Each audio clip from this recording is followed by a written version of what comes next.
Welcome back, FloTrack Podcast. I'm your host, Gordon, along with co-host Olivia. Olivia, how you doing? How's your weekend? Oh, it's rough. It's rough? It was a rough weekend. Oh, yeah, A&M fan here. Season's over. It was tough. Season's over. Season's over. That's how I feel. I'm just like moping around the office today. Yeah. And also it's September 11th, so it's also a rough day. Okay, well, now you took a little... I'm sorry. I was making a joke about A&M, then you're bringing up 9/11. There's just a lot of emotion. Okay, all right. Well, today. But how are you? I'm good. Eagles won. That's a good thing. Football's back. It's always good when football's back. Also, the sign of football back means the end of track in a weird way. It is. Like when football starts, track just comes to an end because we're now in our final week of track and field. This is the final. This is it. Final week. And I'm like excited for it. I'm just ready for cross country. You ready for track to be? So are you ready for track to be over, or are you ready for cross country to start? I'm excited for cross country to start. Because I feel like, and I've said this multiple times, that like whatever season we're getting into, I get excited for it. And as being a former sprinter, you would think, oh, cross country. But I'm like, no, like I enjoy cross country. I love the distance people out there and just getting after it. I think it is possible to have too much track. Right, I feel like if track, and especially when you go from indoor to outdoor to summer, like it's September. So early fall. We're in early fall now. Like think about it. Well, I guess we're still in summer, but like January is the kickoff of indoor, and it's September. December is the kickoff of indoor. We literally have a 4-month break. December is the kickoff of indoor. Some people run those December 12th meets. Oh no. BU, running some 5Ks. Yeah. It just the thing that we talked about this already about the track and field schedule. When Worlds happens, you just feel like it's over. Like there's nothing else for people to prove. Yes, we have these extra diamond leagues. We're gonna have Prefontaine, which is gonna be a great meet, but there's just winning and losing means nothing now. Yeah. Like we're gonna talk about Elaine Thompson-Herah. She's doing amazing things, but it kind of feels like all for naught because we didn't get to see this going into Worlds. We see it coming out of Worlds. Yeah. You see Jakob break the world record in a 2K. It's a phenomenal performance, but we're like, hey. Where was that against Josh Kerr? So, and we see Josh Kerr not even running the Diamond League final. We'll get all to that in this podcast. First of all, we want to thank our sponsors. Yes. Wonderful Pistachios. We don't have the pistachios on our table. We got to cracking. Because we cracked them all open. We ate all of them. That's not true. We didn't eat all of them. We ate some of them, but they're upstairs. We just didn't put them here. We still got the logo upper corner. So, boom. Wonderful Pistachios. Tell us a little bit about that. Yes. And, Gordon, I know we're in the midst of, like, getting ready for cross-country football season here, so I'm pretty sure you're looking for a delicious and nutritious snack with a protein punch. Are you not? I am. Okay, so look no further than Wonderful Pistachios. They have a great source of protein with tasty, healthy snacks all the way across the board. So each 1 ounce serving of Wonderful Pistachios contains 6 grams of protein, giving you over 10% of your daily value. It is one of the highest protein nuts out there, but that's not all, Gordon. Pistachios are also known for their fiber, and they're better for you unsaturated fats, which may help you keep feeling fuller longer. So that's not only the best part about it. Wonderful Pistachio comes in a variety of flavors and sizes. If you guys remember last week, we had different sizes, different flavors that we just dived into. So it's a perfect snack for enjoying with your family, with your friends, as you're going in between the carpool lines, getting ready for meetings. So whether you're doing all of that and just staying busy, fill yourself up with the healthy and tasty snack of Wonderful Pistachios. It will be your go-to. So check out wonderfulpistachios.com to learn more about how these little green wonders can power up your day. Thank you, Olivia. Wonderful Pistachios, a wonderful sponsor of the pod.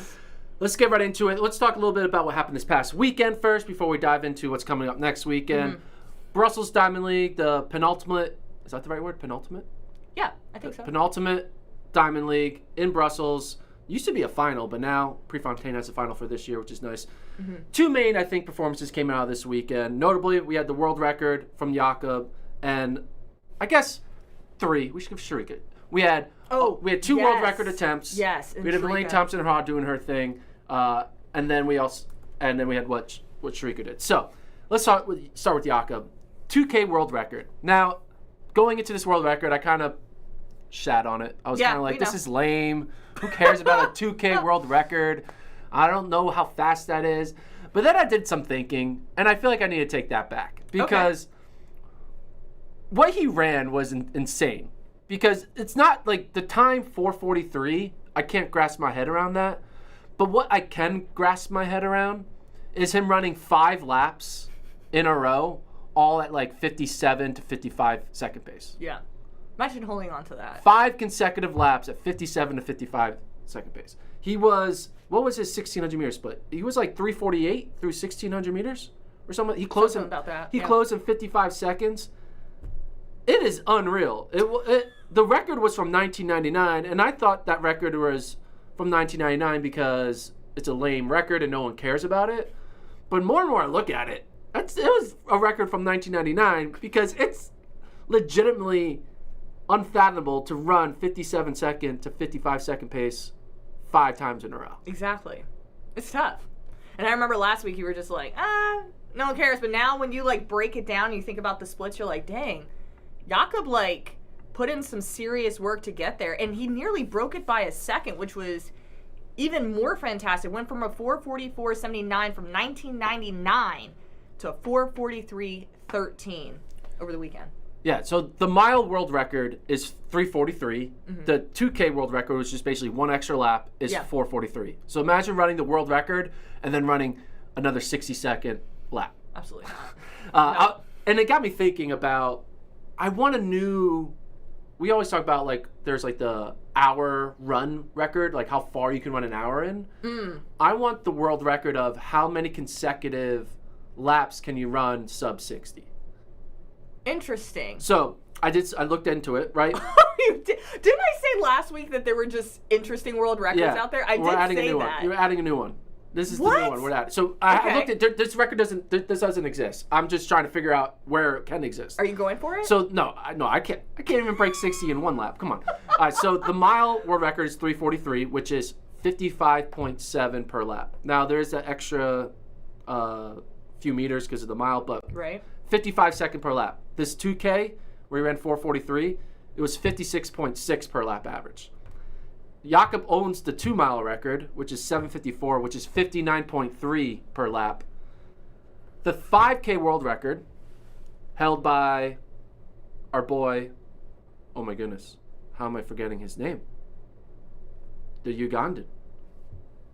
Not Kiplimo. Holy crap. How am I forgetting? Cheptegei. I apologize, Joshua. What? Joshua, I apologize. Joshua Cheptegei, 10K, 5K world record holder. He broke it like 2 years ago.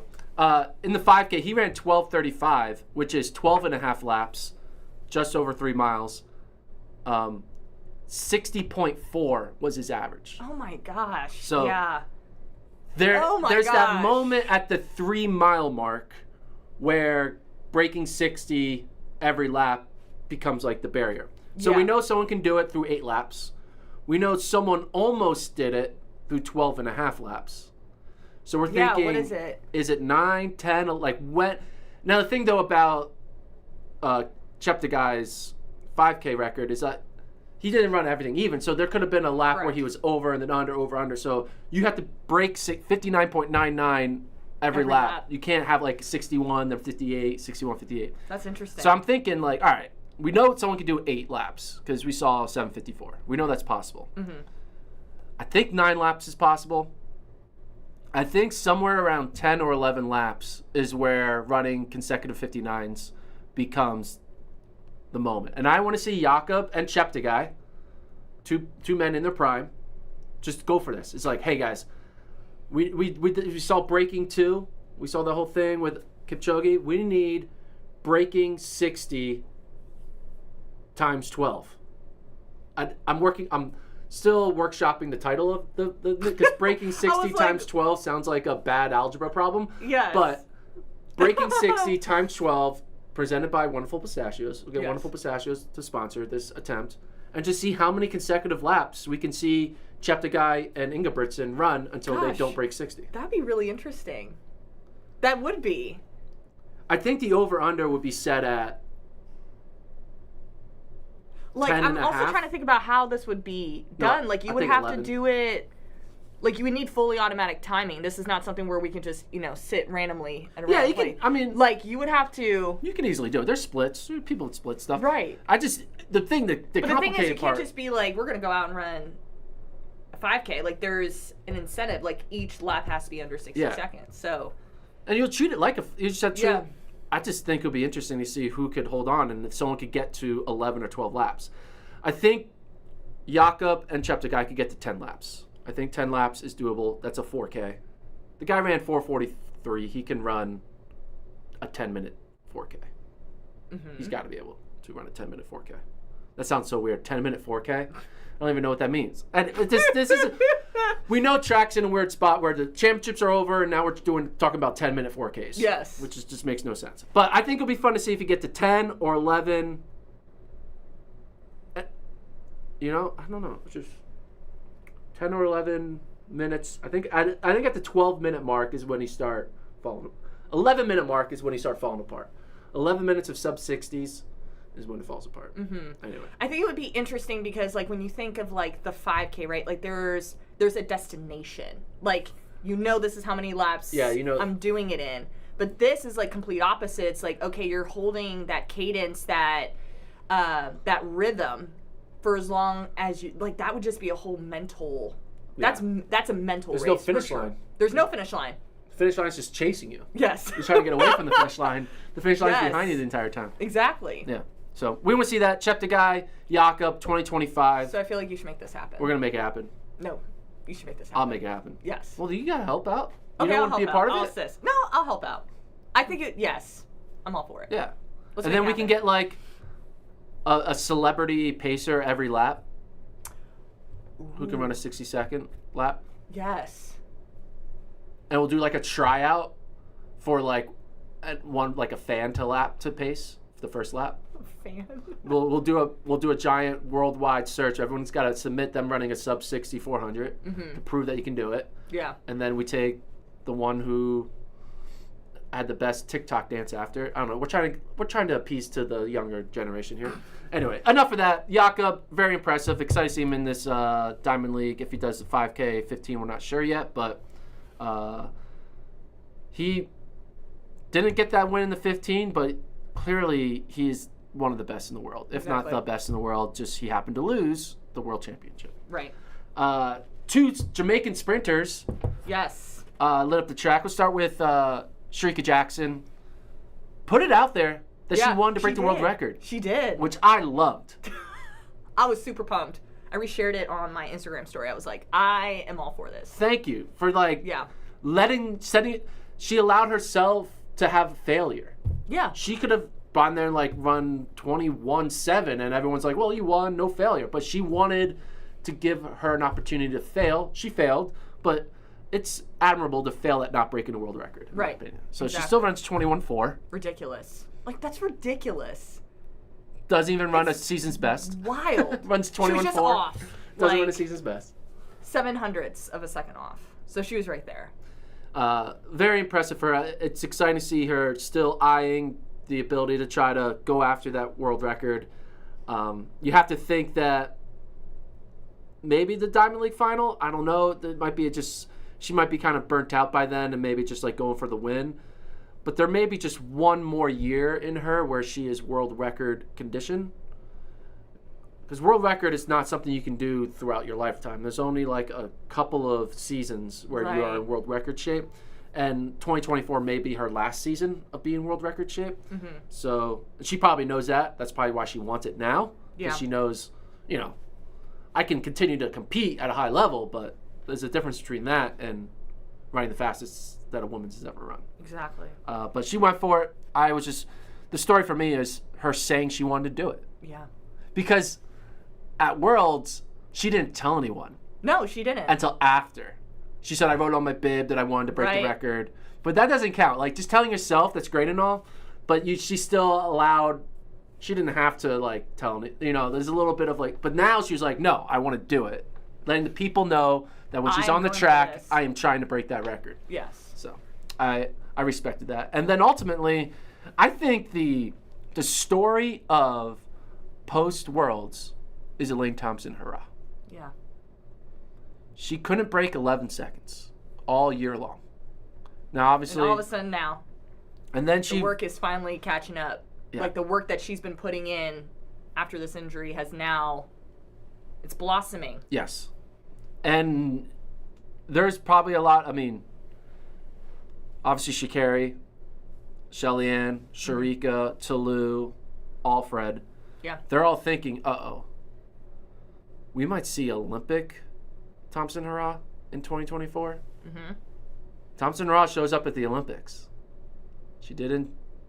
And that's scary. That is very scary. Her in Tokyo was unreal. Yes. And now I don't think it's going to be that unreal, but it's definitely going to force Sha'Carri, Julian, Shelly-Ann, Sharika to up their game because Elaine's going to go into 2024 now with a 10.8 PB, maybe even faster if she runs 10.7 one more time. I think she might be done for the season. I'm not sure.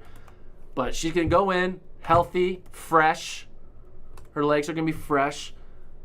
And she's going to have her floor be low 10.8s and her ceiling be potentially into the 10.5s. I think I said this last week, that we were just like in awe of like her breaking 11 seconds, like running, 10.9s. And we're like, how does this help her moving into the 2024 season? And I said it's going to boost her confidence because she's ending on such a high note right now. And now that we're seeing this 10.8, 10.8.4. Crazy. And I feel like she's now starting to find that groove. So she's probably in this place of like, okay, I'm slowly getting back to where I was.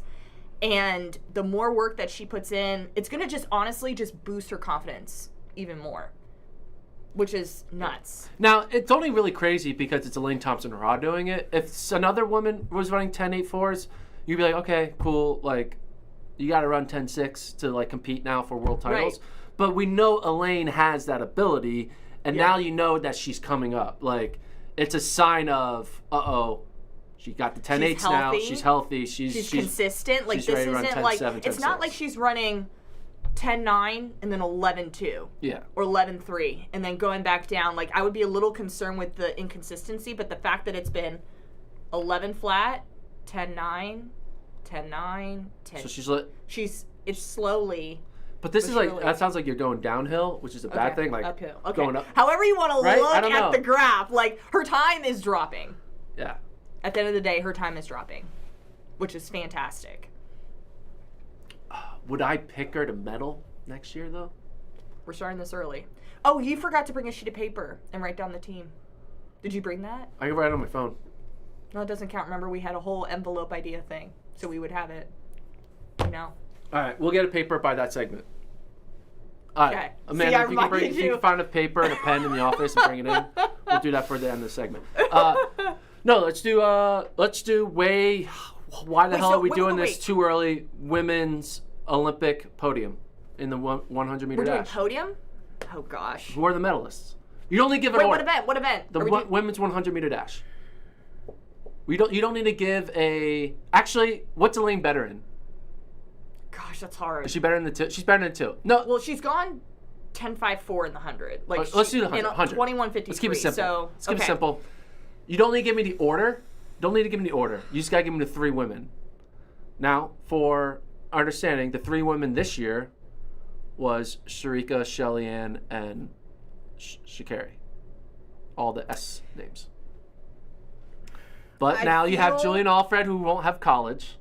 You have Toulouse, who will always be there. And you'll have Elaine Thompson-Hurrah, who's now running fast. So, you're only allowed to change this prediction 3 more times. This is your first 1.0 version. This is the super really early, a year September in advance, 11th, 2023. How I'm feeling. Never forget, and we'll also never forget these picks. So, I don't have an order, but I feel like the podium. In no order.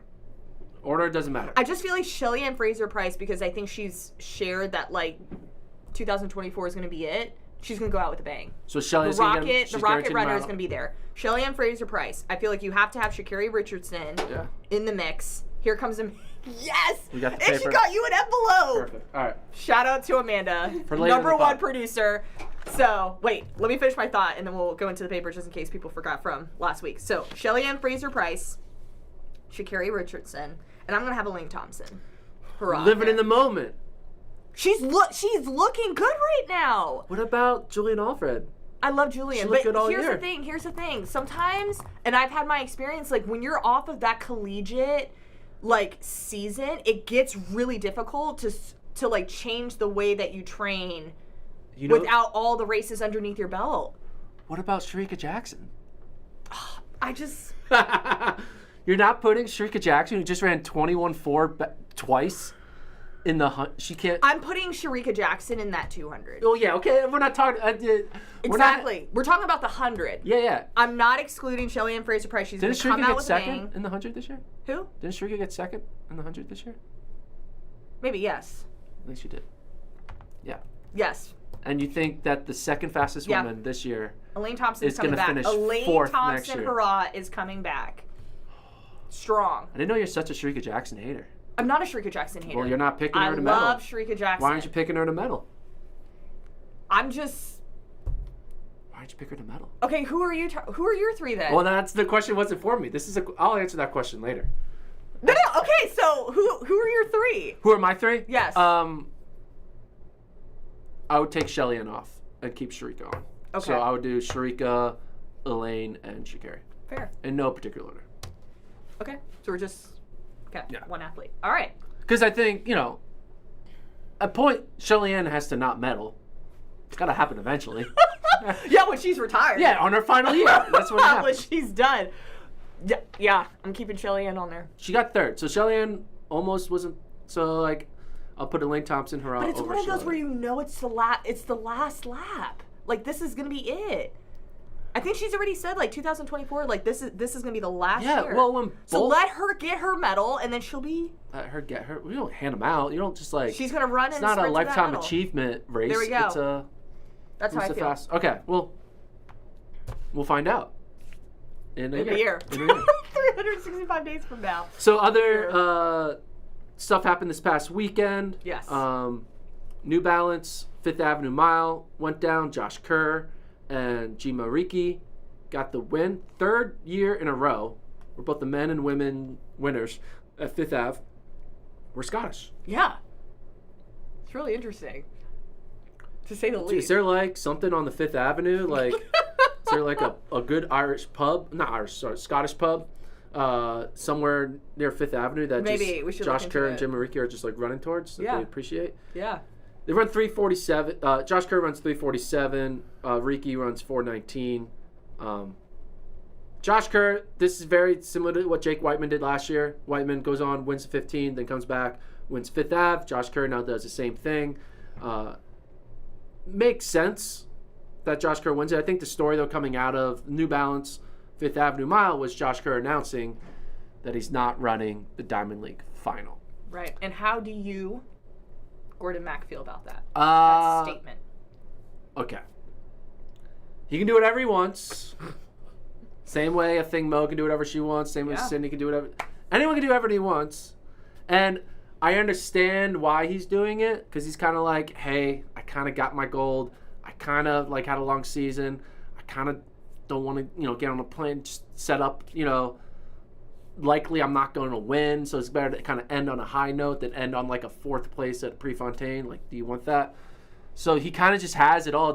He doesn't feel hungry for more. But from a fan, I'm disappointed. Same way I was disappointed last year. Jake Whiteman wins the Global 1500, comes back, wins New Balance Fifth Avenue Mile, scratches Diamond League final. And same thing's happening here with Josh Kerr. And I'm sure Jakob Ingebrigtsen's God dang it. I wanted to have I want a 1500 meter win. Has Jakob raced Jake Whiteman yet? Hold on. I don't think Jakob has raced Jake Whiteman since losing to him in the 1500. And then now the same thing. It's all right, hold on, let me check. Hold on, sorry. Last minute, we'll do 1500 indoors and outdoors. And we'll do Jake Whiteman. Should have done this research beforehand. Yeah, so as soon as Jakob lost to Whiteman in the 1500, he has never been able to race him since. Wow. Now, Whiteman had the injury, so that Yes. makes sense. Yeah. And now, the same thing might happen with Josh Kerr, where, I'm not saying Josh Kerr is going to get hurt. Eventually, Josh Kerr is going to race Jakob again. Right. But he's going to make Jakob wait a whole year maybe. Like, he may not race Josh Kerr. Jakob may not have an opportunity to race Josh Kerr till like June. Maybe. Which is probably just like, you gotta be kidding me. The two guys who have the wins over me, I don't get to avenge. In like UFC, when someone knocks someone out, they automatically schedule the rematch, like just instantly. But in the 1500 meter men's track and field, there is no rematchers. There's none. Because Whiteman, Unless you get to Worlds or the Olympics. because Whiteman got hurt, and Josh Kerr is kind of like, I'm just gonna sit on this throne for a little longer. I'm just gonna maintain my undefeated not undefeated, but 1-0 Kurt of the past race against Jakob. I'm sure Jakob's pissed, which I kind of like, but I also would rather see them match up again, and maybe I'm sure we all would like that too. Yeah. I was looking forward to that, and then what we need to do is boom. we need just a 3-man race in March of next year at BU, because BU track is fast, Yeah. and it's just Jakob, Jake Whiteman, and Josh Kerr. Make it happen, Gordon. And We got a it's lot just, of things now. We're going for a world record attempt for. and we're gonna call it Jakob versus the world, because Josh and Jake represent the world because they're the only guys who have beaten him at the World Championships. Here And then you go. we see what happens. People can. Oh, that would be great. And then you would have Josh and Jake no. kind of work together.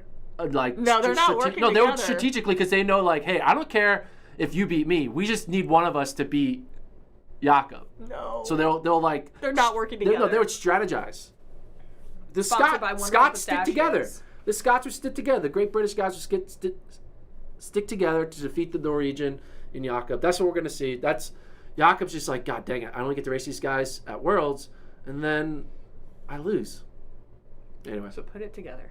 but Yep. I'm disappointed. But hey, what are you gonna do? You can't force them to do it. You can't force them to run. No.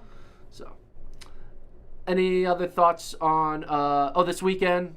Mo Farah No, Farah. ran his final race, half marathon, finished 4th. Yes. Final race. Okay, is this actually his final race? I think it is. Yeah, but he's gonna run some turkey trot 5K.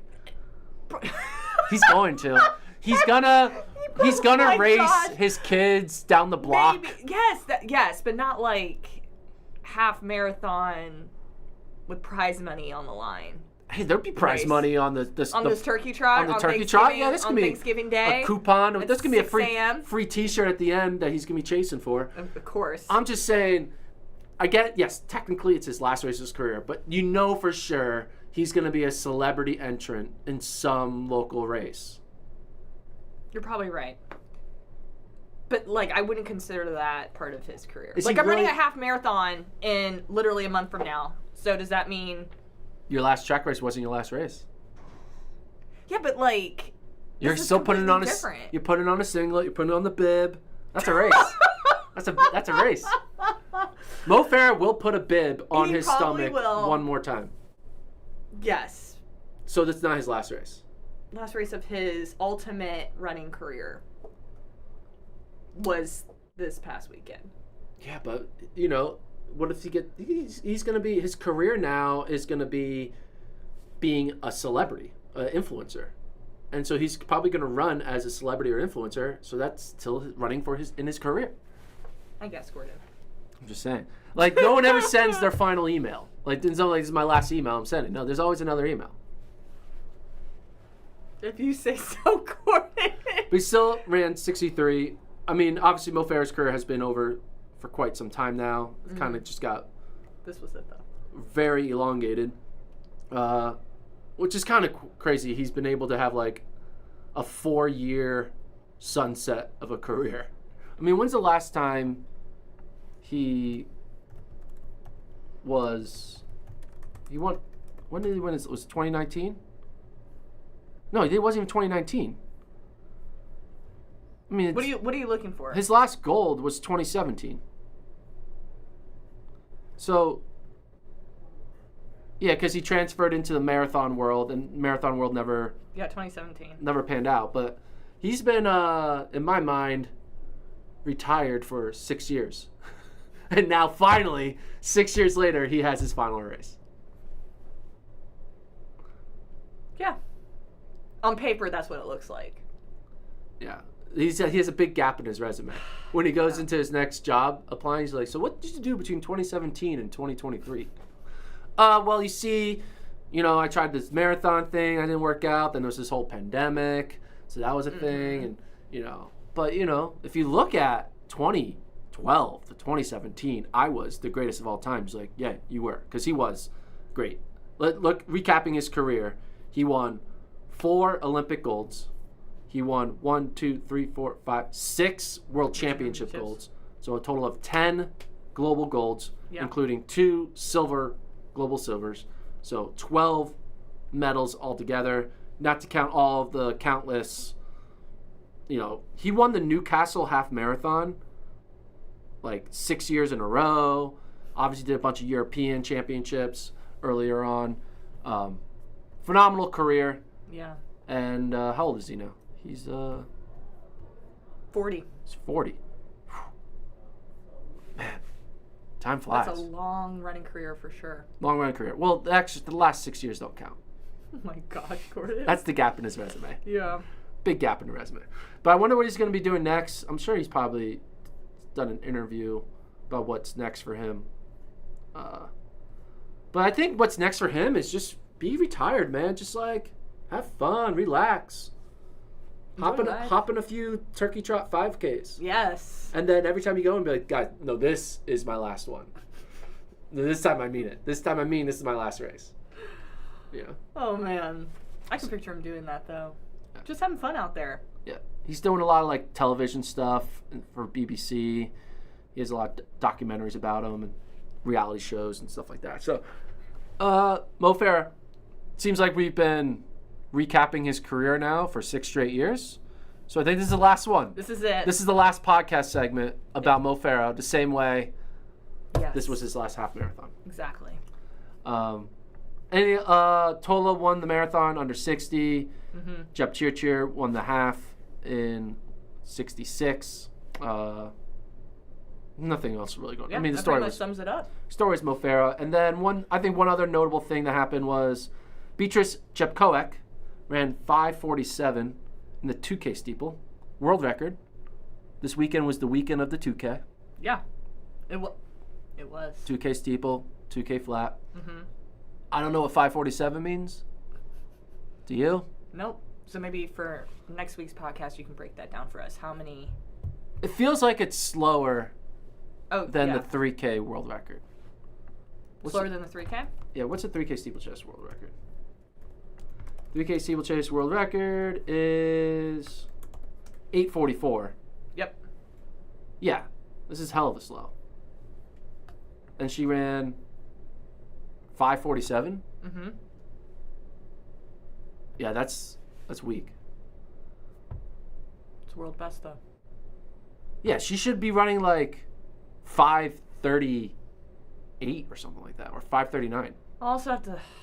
How my brain is like after world championships, I feel like these athletes are just. Some of them are just going out there and competing and having fun. So I wonder if she was to do this before a major championships, if it would be faster. Yeah, and just women's 2K is just a fake event.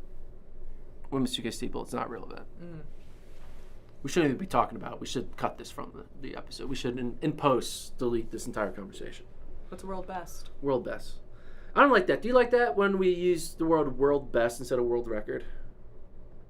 Prefer world record, but I've been seeing it as world best. Yeah. So I'm just going with it. It's just those people on the internet who are like, actually, it's not a record, it's a world best. I was like, come on, man. We don't care. Best. Oh, it's not a personal record, it's a personal best. That's stupid. World best should not be a phrase used. Since when does World Athletics get to have carte blanche over the word record? Because the idea is that it's not a world record unless World Athletics approves it as a record. Okay. So everything else has to be called a world best. But why does World Athletics get to own the uses of the word record? Do they have a trademark on the word world record? I have no idea. That's what I feel like is going on. We need to take back the word world record. And all these 2Ks and sub 60s every 12 You're laps. really hung up on this world record. Need to be called world records. Okay. I forever will not. I refuse to use the phrase "world best." When I see journalists use it, I'm like, guys, you're letting them win. You're letting the word police of what a record versus a best is win. Everything's a record. If it's the fastest it's ever been done at the thing, it's a record. It's not a best. It's a record. We are a pro record pod. Pro record. Okay. Anti-best pod. Anti-best pod. All right. People came to this podcast to listen to us talk about Prefontaine. Yes. Should we do the cross-country stuff now, or should we talk about Prefontaine?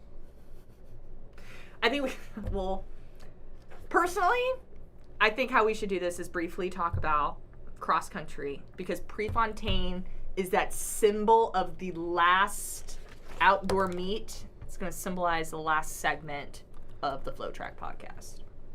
We just end with Prefontaine. Of the episode, not of the podcast. Yes, correct. I was like, did I just get fired? What's going on? No.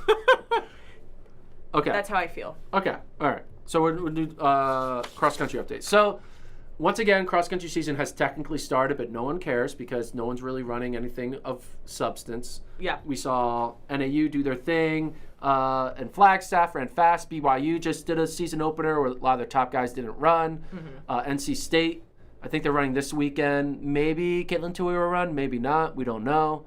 But there's still just a lot of fake races. The real first race happens in 2 weeks in Virginia, where we're going to have most of the top-ranked teams all racing each other. Mm-hmm. And then a week after that in Notre Dame, where NC State will run their top team. Mm-hmm. But while we wait for the season to really start, I feel like I need to make a prediction. Yes. Are you about to do this? Yeah. I don't want to look at it. Do you want to tell people what I'm predicting? Yes. So while Gordon writes down this program's name on a piece of paper, last week on the podcast, we talked about how there might be one team that Gordon feels like is just going to blow this out of the water, meaning they're not going to perform well at NCAAs. And every time Gordon mentions, and it doesn't have to specifically be this program, but every time Gordon mentions like something is going to happen, it completely goes the opposite direction. Yeah. So we have decided that he's just going to write it down, put it in this envelope, seal it shut. I don't know where we're going to put it. But when we come to the NCAA cross-country championships later this year, we will reveal the program and see how they do. So, Gordy, you wrote it down? I wrote it down. Okay. I did not look at it because I just don't want this hanging over my head and be it's a men's program. Men's program, okay. Maybe I'll find a women's program to write down, add to the envelope, but this is the only one that people are going to care about. Okay. So, did I pretty much explain? Yeah. This team that I'm putting in this envelope is not going to make nationals. Okay. So it's going to be a complete upset? I'll give you a hint. Is that what you're saying? It's going to be an upset? Yeah, it's going to be upset that they're not making nationals. For okay. Sure. So we're going to seal this shut. People think they're going to make nationals. I'll give you a hint. I don't want to. Should I tell you who's not in the? Nope. I don't want to know. I'll just I don't want to know. I don't want any clues. For all you BYU fans and NAU fans, don't worry, you're not in this envelope. Your team is making nationals. So we're gonna find out. Well, I'm sealing it. It's sealed. November 18th, 2023. We'll find out at regionals. So we're about a week regionals. Earlier. Okay. November 11th. Okay. All right. So don't open until November 11th. Open.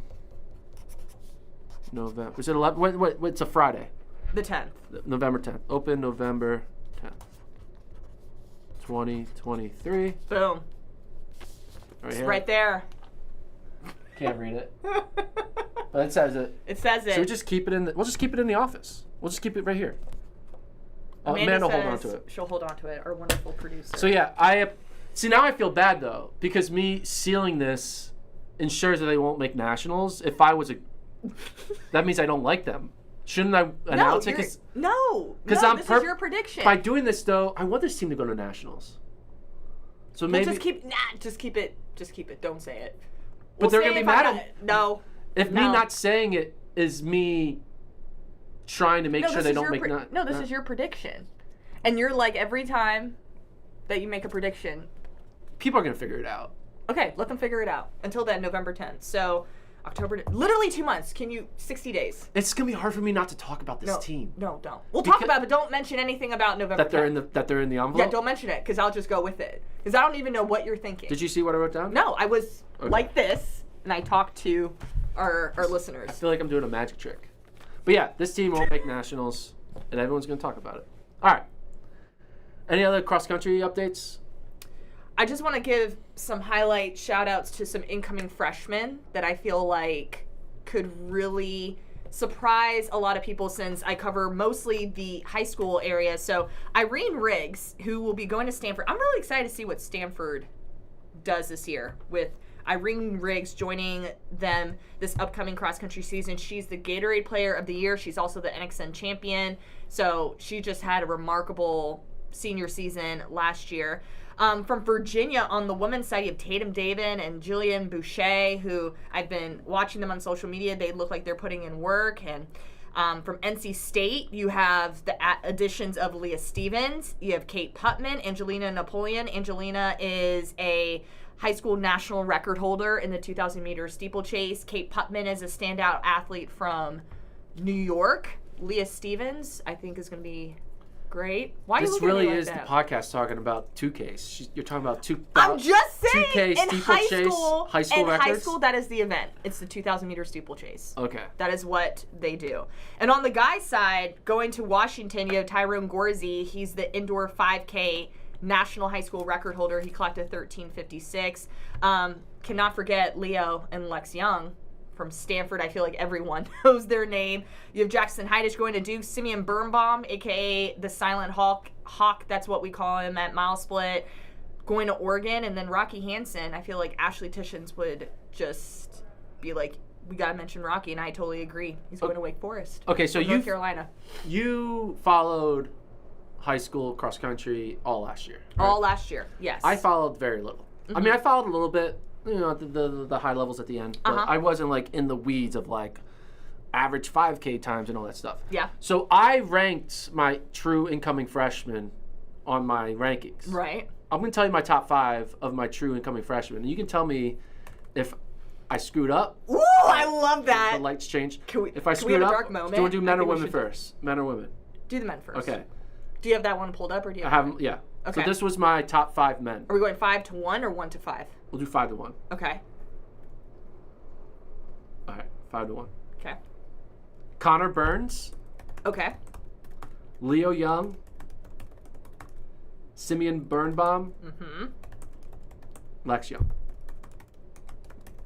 Missing one. Oh, then that's my top 4. Top 4. Okay. Okay, so that, I think that's a good list, though. I have Aaron Solomon as 5. Aaron Solomon. Okay.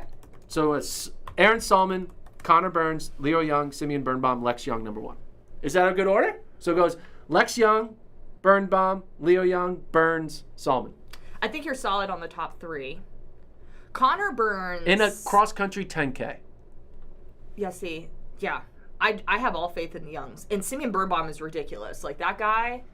So is it He's good ranking? sneaky. I call him Silent Hawk for a reason. Like, you're going to watch him race, and you're going to think he is not a part of it, and then all of a sudden, when you least expect him to make a move, he's going to make a move. So what grade do I get on that? My top 5 there? I say B minus. B minus? B plus. The Aaron Solomon. He's not even going to run. He's going to redshirt, so. NAU's too good, so we won't even see Yes. it. So we don't have to worry about it. So top 4. My top 4, Lex, B Simeon, plus. Leo, Connor. Yeah, B plus. Stanford, Oregon. I think you're really missing out on Tyrone Gorsey, though. Like, Who am I missing out? Tyrone Gorsey from Washington. I feel like, and Ashley and I have talked about this multiple times, he's going to be sneaky good. I have him behind Jackson Heidesh of Duke. I have him behind Rocky Hansen of Wake Forest. I would put Gorsey. I have him, and then I have him behind Aaron Solomon. No, I'd put Gorsey up. Okay. I would move Gorsey up. Maybe he will move up. Just wait and see. Wait and see. Okay. Okay. Women. Ladies. Okay. Number 5. I got to figure this out again. I gave you 4 last time, and he gave you 5. Just do Control F and then. No, yeah, okay. Well, I'm going backwards. All right. Okay. Grace Shager Okay. for Virginia. I love Number Grace. 5. Number 4, Irene Riggs of Stanford. Gordon. Did you not hear what I just spilled out? She's number 4, all right? About She's number Irene 4. Riggs, Gatorade Player of the Year, Hey, NXN Cole. champion. Wow. You know there's other cross-country titles you can win. What other high school cross country titles can you win? Foot Locker, formerly champs, formerly whatever they call it. Yeah, she went to NXN. Yeah, but she didn't win Foot Locker. Okay. All right. Go ahead. Iron Riggs is number 4. It's Okay. It's top 5. Number 3, Emma Stutzman. Okay. She's going to NAU. Remember that. NAU I do. they're going to be good. Emma Stutzman's going to be good. Leah Stevens. Okay. And then number 1, Tatum David. Ooh. Okay. It's been a lot of work on my rank. You don't like this? You don't like this?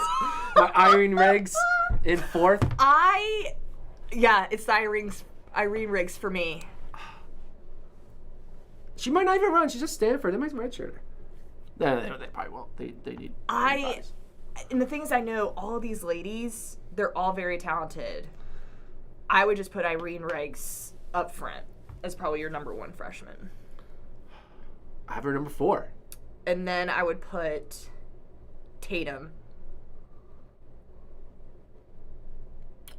Yeah, in the top 3. You can shuffle them however you like.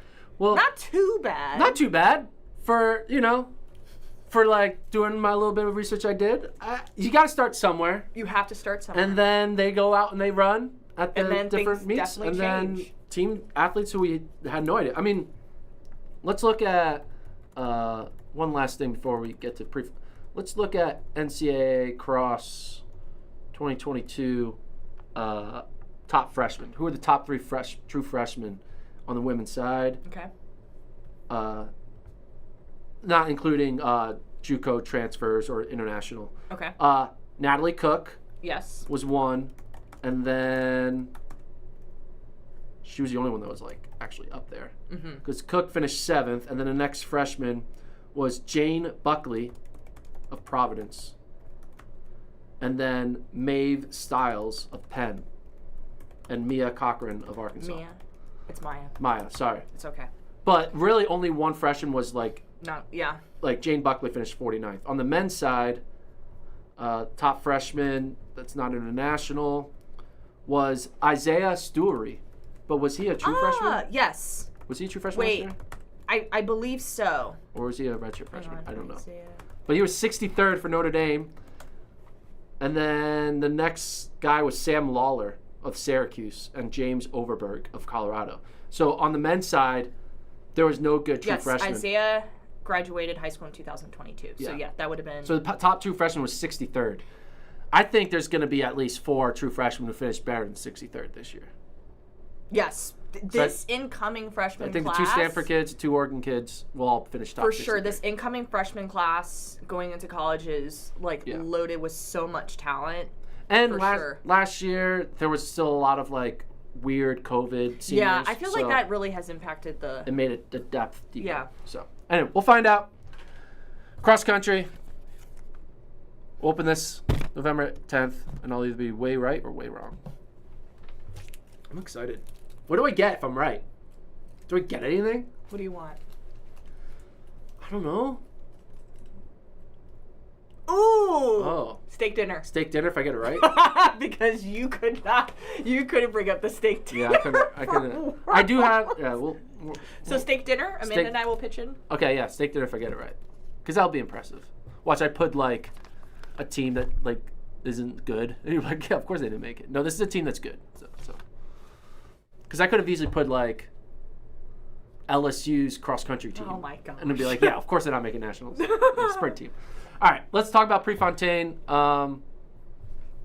We saved the final 10 minutes to talk about So, Prefontaine Classic, the Diamond League final. We do have an understanding of who's going, but not 100% because athletes will still scratch.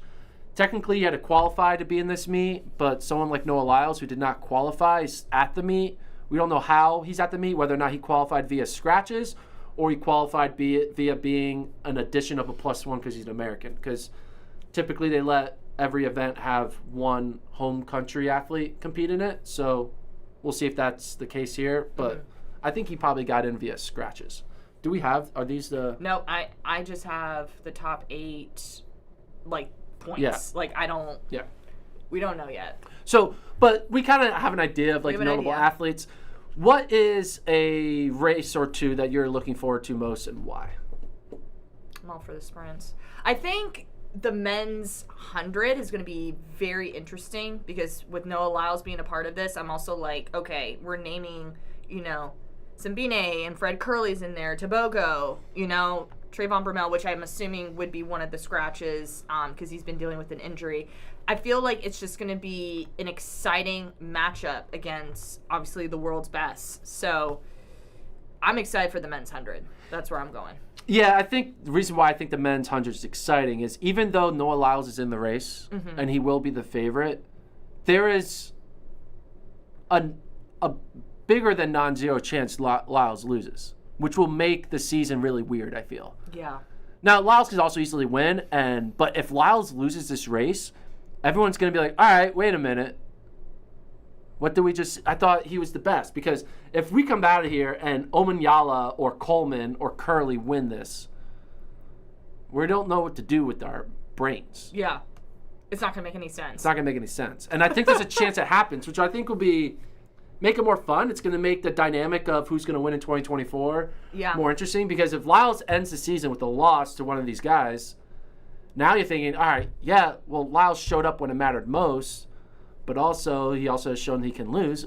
Remember, Lyles lost to a high schooler who turns out was cheating. But still, Lyles is beatable in the 100. We're not talking about the 200 here. We're talking about the 100. He's beatable in the 100. He won when it mattered most, so technically he's not beatable as of late. But hey, that's what I'm excited. I'm really... Of all the runners in the world that I wanted to see run a 100-meter dash one more time against a legit field was Noah Lyles. Yeah. Because it's going to reaffirm what he did, or it's also going to elevate someone else. Right. Like, I don't think this is going to be Lyles isn't as good as we thought he was.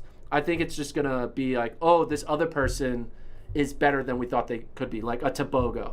Like, if Tebogo goes out there and wins, then we're going to be like, ooh, Tebogo's better than we thought. Yeah. I don't think it's going to be a Lyles is a fraud. Because Lyles is not a fraud when it loses this race. Right. It's going to be someone else is a legit gold medalist contender in 2024. And I think Coleman's going to win. Do we know if it's the 100 or the 200? Like, do we know? I think he's entered in the 100. He's entered in the 100. Okay. Because just looking at the point standings for the 2, like, obviously he's in it. So yeah. I'm almost curious if he was, like, insinuating the 2. No, I think it's the 100. It's assuming the 100, I think. Again, that's the problem. We're doing this podcast on a Monday. The meet is Saturday and Sunday, and we don't even know who's running the race. Right. It's bad for our sport. We should know who's running the race right now. Like, it should be obvious. We have the standings, yet for some reason they don't. If the standings were real, these would be the athletes that are in it. But people are scratching, like Josh Kerr scratching. Some people aren't doubling. The athletes a deadline. The deadline should have been now. It should have been right before the FloTrack podcast goes off. Hey, Wednesday afternoon at noon, we gotta know. Do you know when they're gonna announce? No, I have no idea. They're gonna announce as soon as we end this podcast. Do not say that. It's gonna happen this afternoon. We're probably gonna find out, and we're gonna be like, we just did a whole podcast previewing a meet with 4 athletes that we thought were in it. That's what's gonna happen. It's notorious. They love to Monday, 6 p.m. West Coast time. We'll tell everyone. But yeah, I agree. I'm looking forward to the men's 100 to see Noah Lyles challenge himself. Like, this is... I honestly think if Lyles wins this race, it'll be even more impressive than his 100-meter win. You think so? Yeah. You think so? Yeah. Why do you say that? There was no target on Lyles' back in the 100. All the pressure was on Curley. I guess that's true. There was no pressure. Lyles ran that race so free. I don't know. Pressure. I feel like World Championships, I was just like... For me, going into Prefontaine, if Noah Lyles wins, awesome. If Noah Lyles doesn't win, like you just said, this person just put it together. I feel like it's just the pressure of Worlds. But there was no pressure on him to win the 100. If Lyles got second or third in the 100, everyone would be like, damn, that's impressive. True. They wouldn't be like, oh, you choked. They'd be like, no, the guy just won the 200 and he got second in the 100. Why he did not choke. Now there's, I think there's more pressure here because now everyone saw him win. Now they know he set a new level of expectation on That's himself true. of being like, I got to be the best in the 100. The 100 is not my off event anymore. Like, he can't say that because he's the world champion. It's not an off event. Now it's his event. And so when he goes out there and loses, he can't be like, oh, I'm a 200 guy. No, you're a 100 guy and you lost. So that's why I'm excited. Who else are we excited about seeing? Of course, Shrika Jackson. Yeah, Shrika, Just kind of Sha'Carri. Yeah. I think Sha'Carri, I have a feeling that the women's 100 might be a little disappointing. I feel like it's going to be slow. I feel like it's going to be not as fireworks as the 100-meter final. That's how I feel about the men's 100. I don't know. I feel Not slow, but like the fireworks for me aren't. I don't know. For me, the fireworks are still there. Fireworks are still there in the 100. They all went off in the women's 100 already. In the women's 100, we're getting a bunch of like noisemakers and like firecrackers. In like the men's 100, I'm getting like the whole like party pack. You know, what types of firework brand names? You know what I'm talking about, like the Roman candles and shit like that. Mm-hmm. I don't know. I'm more in on the men's 100 than the women's 100. I think the women's 100 is going to be slow. I think there's a chance Sha'Carri loses, but I think there's just going to be a very bit like, I don't know. I just don't think there's going to be that much excitement because the whole excitement around the women's 100 was around Sha'Carri. And It was, when will she finally win? Right? Mm-hmm. And there was so much buildup from the Olympic year to then the year when she didn't even make the team to then this year when it's like, all right, you're running well, but can you do it when it matters most? And as soon as she ran that 100-meter final, it was like a big release. Like the balloon was being blown up every month. More Sha'Carri into this balloon, more blowing it. And then finally it popped at the World Championship. Mm-hmm. And so now the balloon is kind of like, all right, we got to refill this balloon up. It's not going to be, seeing Sha'Carri win, it's not going to feel that dominating. It's going to just be like, all right, yeah, you've arrived. And like, now you're just here. Yeah. So, I don't know. That's my take. I'm excited for it though, but just not as much as the men's 100. Let's talk a little bit about the 15. No Josh Kerr. Yared Nuguse, though, if he decides to run it, he beat the world champion. And so if you can beat the world champion, does that mean you can also beat the best in the world in Jakob? I don't know.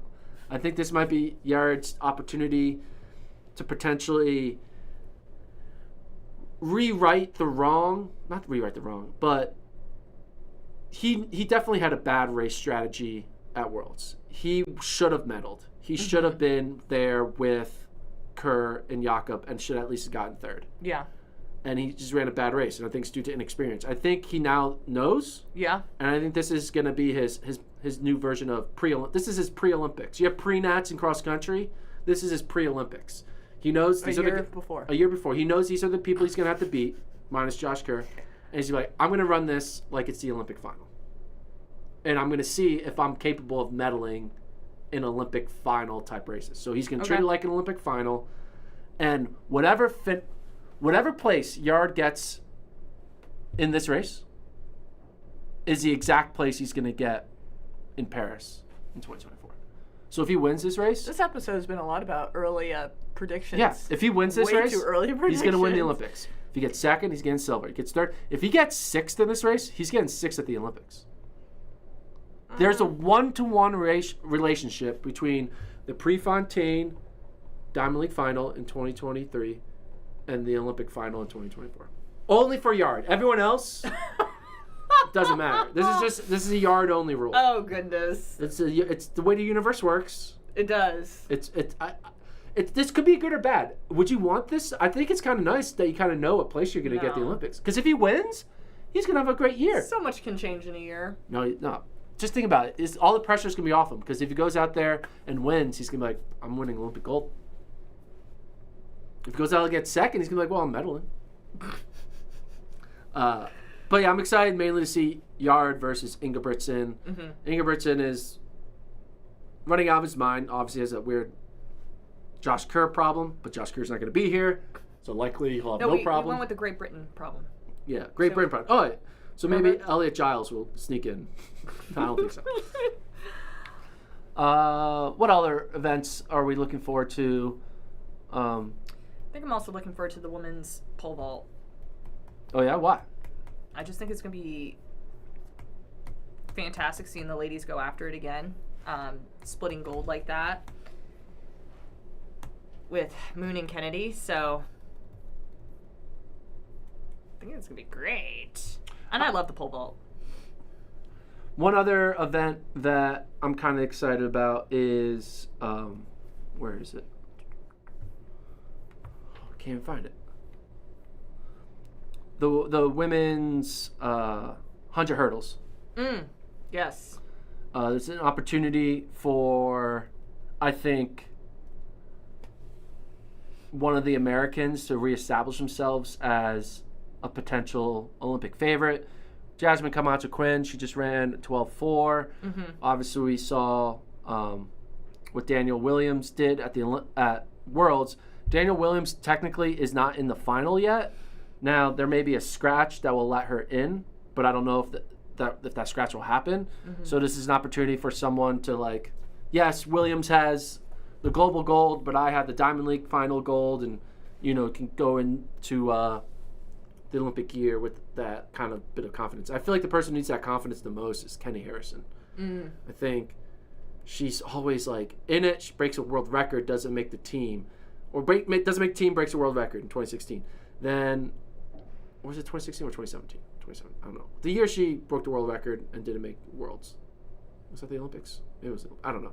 But Kenny Harrison is always, like, runs well in the prelims and the semis and then doesn't get the gold. She's itching for that gold. I think she's going to win this race. I think she wins this race. And then, once again, she's going 2024 and be like, all right, I can beat these women. I've beaten them. I've beaten them at the Diamond League level. I can do it, and I think that's going to be her story that she's going to try to write out in 2024 if she wins this race. Yeah, absolutely. I think it's going to carry that momentum for sure going into next year. And then, you know what? We're due. We're due. Olivia, we're due. Okay, we're due. The past 2 years, the one event that's been electric is 400 hurdles, both the men's and women's side. Yes. Obviously, we saw what happened at the Olympics with Carson Warholm, Rai Benjamin, Dos Santos, Femke Bull, Dalil Muhammad, and Sydney McLaughlin-Leverone. Then we saw what happened in 2022 when Dos Santos took the leap. Leverone went nuts running her time. And then 2023, it just all kind of got lame. Karsten Warholm, he was good, but he wasn't great. Dos Santos dealing with an injury. Sydney's like, I'm not even going to do the event. Femke Bull's like, well, who's going to push me? I'm going to try to PR, but it's not going to feel the same. I think we've gone too long without a holy shit moment in the 400 hurdles. And I think maybe we get that holy shit moment at Pre. I think Femke Bull finds a way. Now, I'm not saying she breaks the world record. I was like, where are you going with this I don't think she breaks the world record. But I think she puts down a time that everyone says, wow, that's world record like. I don't know if that's possible. I guess you call that number 2 all time. Yeah. But I think she runs a time that when you look at it, you're like, you are within reach of Sydney. Which will be great for 2024 because then Sydney's like, uh-oh, Femke's coming for me. So I'm putting all of my hope, all my positive energy towards a Femke Bull mind-blowing time. Well, I support that. What the time is? We don't know. I'll tell you. I'll predict the time. Okay. I would say the time that I want to see, she's going to run 50.98. Okay. Because when you see 50.98, You know what 50.98 looks like? Fast. It looks like 50.68. Because the 9 and the 6, if you like look at it, they have the same type of shape. And 50.68 is the world record. So everyone's going to see the clock and be like, wait, 50.98, that looks familiar. They're going to be, did she just break the world record? And they're going to be, oh, no, world record's 50.68. But holy crap, she ran 50.98. Holy crap, I can't wait to watch them race next year. So 50.98, So sub 51. What? Sub 51. Yeah, sub 51. Just seeing another woman run 50 That would be so electric. would just be phenomenal. So Yeah. Femke Bowles' PB right now is what? I was about to look that up too. She's run 51.4. Did she run 51.2? No, she's running 51.2, I thought. It says 51.4. Oh, Yeah. 51.4. Okay. I thought she ran 51.2. But 51.4, I think she runs 50.9. And I think seeing another woman have a 50 point to their name is going to just be like, ooh, this is exciting. Hold on. This isn't right. Is Femke Bowles 6 foot? Is she?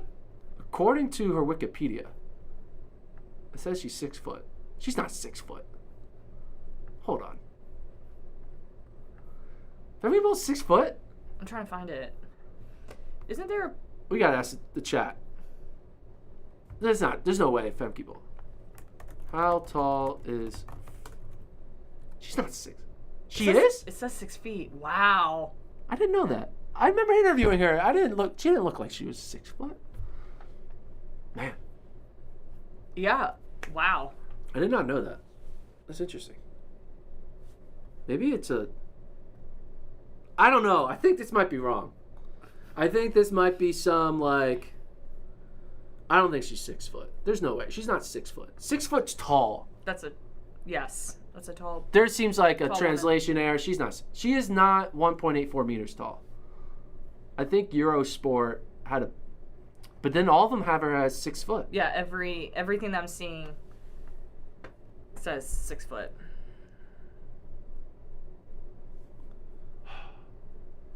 Femke Bowles is 6 foot tall. There's no, hold on.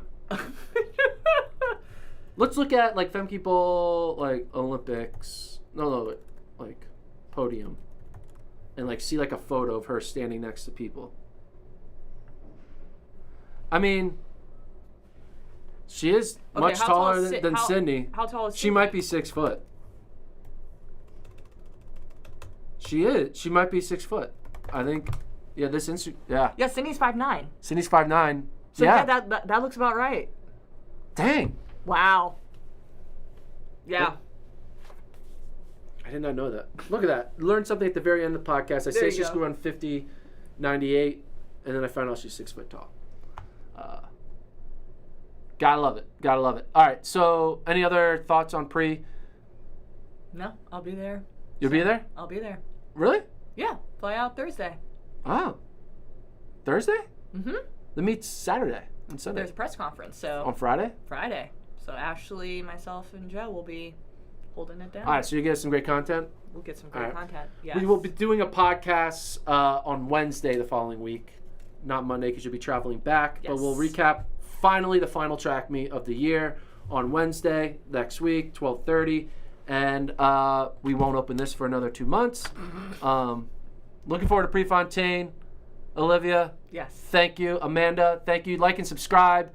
If you have any questions, email us, FloTrackPodcast@gmail.com. And we'll see you guys next week.